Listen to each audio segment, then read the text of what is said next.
Hello everyone, welcome to Adarsh academy. आज की इस वीडियो में हम बात करने वाले हैं दिल्ली पॉलिटेक्निक 2024 के रिजर्वेशन के बारे में। कि फाइनली स्टूडेंट, आज की इस वीडियो में हम बात करने वाले हैं कि आपका दिल्ली पॉलिटेक्निक 2024 में जो भी बच्चे फॉर्म फिलअप करना चाहते हैं, राइट, तो उनका एडमिशन में कितना रिजर्वेशन रहता है उसके बारे में हम बात करेंगे। जैसे अगर आप मान लीजिए ओबीसी के स्टूडेंट हैं तो कितना रिजर्वेशन रहेगा। और उससे पहले मैं आपको बता देता हूं कि जैसे मान लीजिए बहुत सारे ऐसे स्टूडेंट हैं जो आउटसाइड दिल्ली से हैं, तो क्या वो एलिजिबल हैं फॉर्म भरने के लिए। पहले आप ध्यान रखिए कि आप सभी एलिजिबल है, चाहे आपका स्टेट कुछ भी हो। अगर आप 10th बेस वाला फॉर्म भरना चाहते हैं तो आप सभी के सभी एलिजिबल हैं, राइट। चाहे आप छत्तीसगढ़ से हो, चाहे बिहार से हो, यूपी से हो, कहीं से भी आप हो, किसी भी स्टेट से, तो आप सब एलिजिबल है। बस ये है कि आपके लिए सीटें थोड़ी कम है, ज़्यादा कम नहीं, बस थोड़ी कम है। आप ध्यान रखिएगा क्योंकि बाहर वाले बच्चे भरते ही थोड़े कम है, राइट। तो अगर आप अच्छे से प्रिपेयर करो तो आउटसाइड वाले बच्चों का भी सिलेक्शन हो सकता है।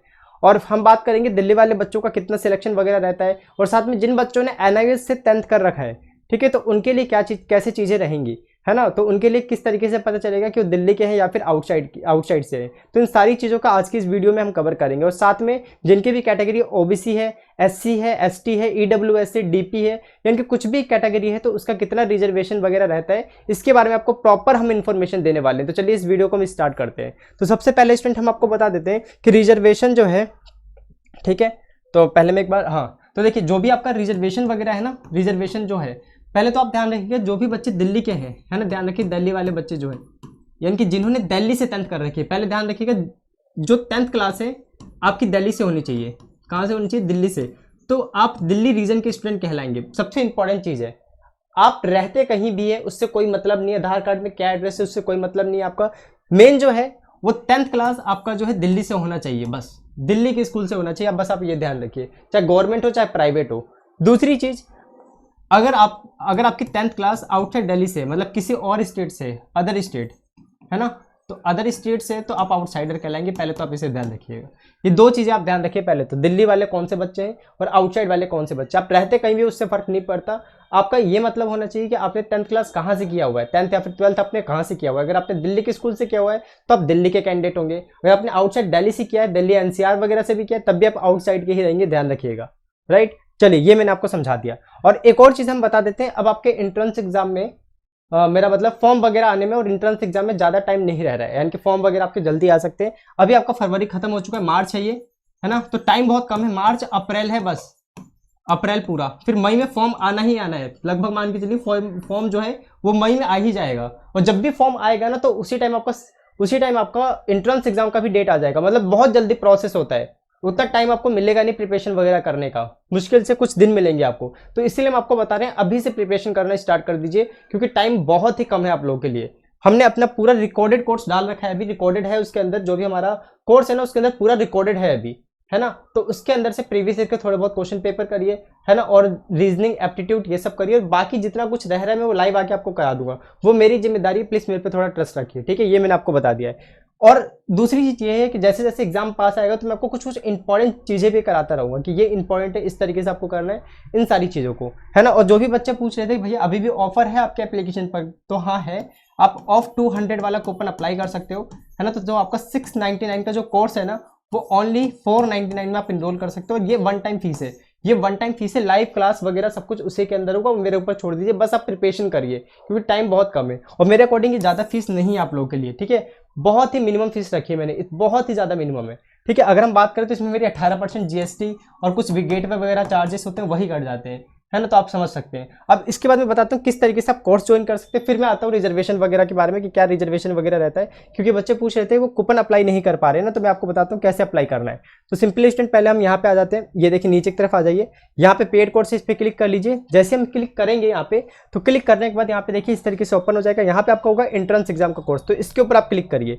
जैसे एंट्रेंस एग्जाम पे क्लिक करेंगे तो एक बार डेमो पे आप क्लिक करके यहाँ पे देख भी सकते हैं कि मतलब क्या चीज़ें हैं इसके अंदर। तो यहाँ पे अगर आप देखेंगे तो सिंपल आपका math, science, logical, reasoning, aptitude पे अगर आप क्लिक करिएगा इस तरीके से, तो ये देखिए वीडियो लेक्चर्स पे क्लिक करेंगे तो यहाँ पे आपको वीडियो लेक्चर्स मिल जाएंगे, है ना। ये पूरा आपका वीडियो लेक्चर्स होगा। और यहाँ पे अगर हम बैक आ जाते हैं तो बैक आने के बाद यहाँ पे बुक्स वगैरह सब कुछ है। अगर आपको इसको इनरोल करना है, अभी रिकॉर्डेड फॉर्म में पूरा पड़ा है इसके अंदर, ठीक है। लाइव क्लासेस अगर होंगी तो यहाँ पे आपको आ जाएगा इसी कोर्स में, तो उसके लिए आपको कोई अलग चार्ज नहीं देना है, राइट। हम बैक आ जाते हैं, थोड़ा बैक आने के बाद यहाँ पे अगर आपको इसको इनरोल करना है तो सिंपल बाय नाउ पे क्लिक करना है। बाय नाउ पे क्लिक करने के बाद यहाँ पे अप्लाई कूपन पे क्लिक करिएगा। यहाँ पे आपको कूपन कोड लिखना है ऑफ 200, ऑफ ठीक है, और ये हो गया आपका 200। तो इस तरीके से आप अप्लाई कर सकते हैं, ये अप्लाई करेंगे, अप्लाई हो गया, यहाँ पे पे नाउ कर सकते हैं, इस तरीके से आप कर सकते हैं। ठीक है, अब हम बात करते हैं क्या रिजर्वेशन वगैरह रहता है उसके बारे में। तो देखिए रिजर्वेशन के लिए हम सबसे पहले एक पीडीएफ ओपन कर लेते हैं, फिर मैं आपको वहां से सारी चीजें मेंशन करता हूँ कि किस तरीके से रहेगा, राइट, रिजर्वेशन वगैरह। तो हम यहाँ से आ जाते हैं डाउनलोड वाले ऑप्शन पे, राइट, यहाँ पे डाउनलोड वाले ऑप्शन पे आ गए, और यहाँ से मैं आपको रिजर्वेशन सही से बता देता हूँ। ठीक है, थोड़ा सा वेट करिए, वीडियो में बने रहिएगा, इंपॉर्टेंट है आप लोग के लिए, क्योंकि आप रिजर्वेशन वगैरह जानेंगे तभी आपके लिए बेटर रहेगा।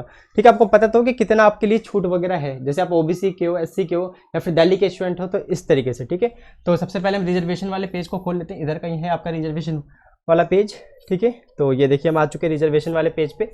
तो यहाँ पे देखिए कैसे रिजर्वेशन रहता है आपका, और देखिए अगर आपकी कैटेगरी सर्टिफिकेट है ना आपके पास तो बहुत ही अच्छा है, फिर तो कोई इशू है नहीं। ये देखिए रिजर्वेशन वाला ही पन्ना है, लेकिन मुझे इसको पत्राचार हो गया ये तो, हाँ यहाँ से ओपन कर रहे हैं। अब देखिए यहाँ पे समझते हैं जरा, ठीक है, विजिबल है सबको, ठीक है। चलिए यहाँ पे अगर देखेंगे तो यहाँ पे मेंशन कर रखा है दिल्ली और आउटसाइड दिल्ली, मैंने बता दिया दिल्ली वाले कौन से बच्चे हैं, आउटसाइड वाले कौन से बच्चे हैं। ठीक है, नेक्स्ट यहाँ पे सबसे पहले ध्यान रखिए 85% सीटें उन बच्चों के लिए जिन्होंने, है ना, ध्यान रखिएगा, जिन्होंने दिल्ली से 10th पास कर रखा है, जिन्होंने दिल्ली से 10th पास कर रखा है दिल्ली के स्कूल से, तो उनके लिए 85% सीटें हैं। कितनी? 85% सीटें। और इन्होंने मेंशन कर रखा है 15% जो सीटें हैं ना वो आउटसाइड दिल्ली के लिए। यहाँ पे आप देख सकते हैं लिखा हुआ है कि जो कि आउटसाइड दिल्ली वाले स्कूल से जिन्होंने पास आउट कर रखा है उनके लिए 15% रिजर्वेशन है। तो जो आउटसाइड के बच्चे उनको तो अभी से लग के अच्छे तरीके से प्रिपरेशन करने की जरूरत है ना, क्योंकि आपके पास बहुत ही लिमिटेड सीट है ना। और देखिए मैं आपको पूरा एंड तक सपोर्ट करूंगा। बहुत सारे बिहार के कैंडिडेट, यूपी के कैंडिडेट ने एडमिशन लिया है आराम से, है ना। तो आप ये मत सोचिए हम हिंदी मीडियम से तो हमारा कैसे होगा, हो जाएगा, बिल्कुल दिक्कत मत लीजिए, राइट। और इसके बाद एक और चीज मैं आपको बता दूं, हम नीचे की तरफ आते हैं, यहाँ पे देखिए, यहाँ पे देख भी सकते हैं, यहाँ पे क्या मेंशन कर रखा है, दिल्ली रीजन के लिए 85% सीट है। ठीक है, तो ये आप ध्यान रखिएगा। ठीक है, आउटसाइड के लिए भी मेंशन कर रखा होगा, उसके बारे में बताते हैं। तो देखिए आउटसाइड के लिए 15% मैंने आपको बता ही दिया। अब यहाँ पे एक चीज मैं आपको बताता हूँ, जो भी बच्चे एनआईओएस से कर रखा है, जिन्होंने एनआईओएस से 10th कर रखा है ना, या फिर 12th कर रखा है आप लोगों ने, या फिर करस्पॉन्डेंस से कर रखा है, राइट, या फिर पत्राचार से कर रखा है, तो आप दिल्ली के कैंडिडेट, मतलब दिल्ली के हुए या फिर आउटसाइड दिल्ली के, है ना, दिल्ली रीजन से हुए या फिर आउटसाइड दिल्ली रीजन से, ये कैसे पता चलेगा?